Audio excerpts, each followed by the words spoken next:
ఇది ఆనే Sai murder case మీ అందరికీ తెలుసు. మాదిగ సోదరుడు అబ్బాయి మొన్న ఆదివారం రాత్రి ఒక వ్యక్తి తీసుకుని వెళ్ళటం జరిగింది. అతని ఫ్రెండ్ అనేటువంటి వ్యక్తి ఒకతను.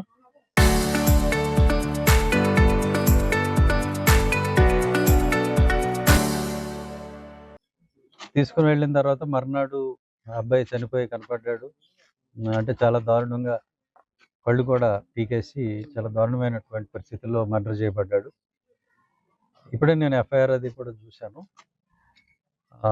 దానిలో ఒక్క వ్యక్తి పేరు మాత్రమే ఉంది. అయితే కుటుంబ సభ్యులు వాళ్ళ సోదరి వాళ్ళ అక్క మీ పేరేంటమ్మా లక్ష్మి కానీ మదర్ కానీ వాళ్ళు చెప్పిన దాని ప్రకారం ఒక వ్యక్తి చేసి ఉండడానికి అవకాశం లేదు. ఎందుకంటే ఆ ఫ్రెండ్ అనే వ్యక్తి ఎవడైతే ఉన్నాడో రమణ కదా ఏంటి అబ్బాయి పేరు దుర్గాప్రసాద్ అనే వ్యక్తి ఎవరైతే ఉన్నాడో ఆ దుర్గాప్రసాద్ అనే వ్యక్తి ఈ సాయి కన్నా కూడా హైట్ చాలా తక్కువ.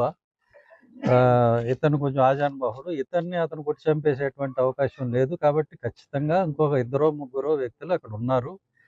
ముగ్గురు కలిసి చేస్తే తప్ప ఇట్లా చేయలేరు అని చెప్పేసి వీళ్ళు అనుమానం వ్యక్తం చేస్తున్నారు.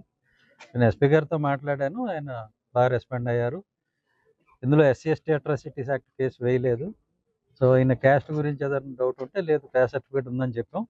ఇమీడియట్గా దాన్ని SC/ST యాక్ట్ కింద ఆల్టర్ చేస్తామని చెప్పారు. అలానే ఈ టవర్ డంప్ కానీ మరి ఈ దారిలో ఉన్నటువంటి CCTV ఫుటేజ్ కానీ ఇవన్నీ కూడా వెరిఫై చేసి ఇంకా ఎవరిదైనా ప్రమేయం కనుక ఉన్నట్లయితే వాళ్ళను కూడా ఖచ్చితంగా పట్టుకుంటామని చెప్పి ఎస్పీ గారు చెప్పడం జరిగింది. సో ఎస్పీ గారు ఏం యాక్షన్ తీసుకుంటారు, డిపార్ట్మెంట్ ఏం యాక్షన్ తీసుకుంటుందో మనం వెయిట్ చేసి చూసిన తర్వాతను న్యాయం జరుగుతుందని ఆశిస్తాం.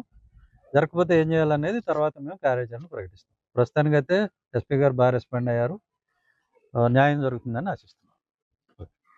అంబేద్కర్స్ ఇండియా మిషన్ ఎయిమ్ అనేది ఈ న్యాయ పోరాటంలో మన సాయి కుటుంబానికి చివరి వరకు కూడా తోడుగా ఉంటుంది. అన్ని రకాల సహాయ సహకారాలు అందిస్తుంది.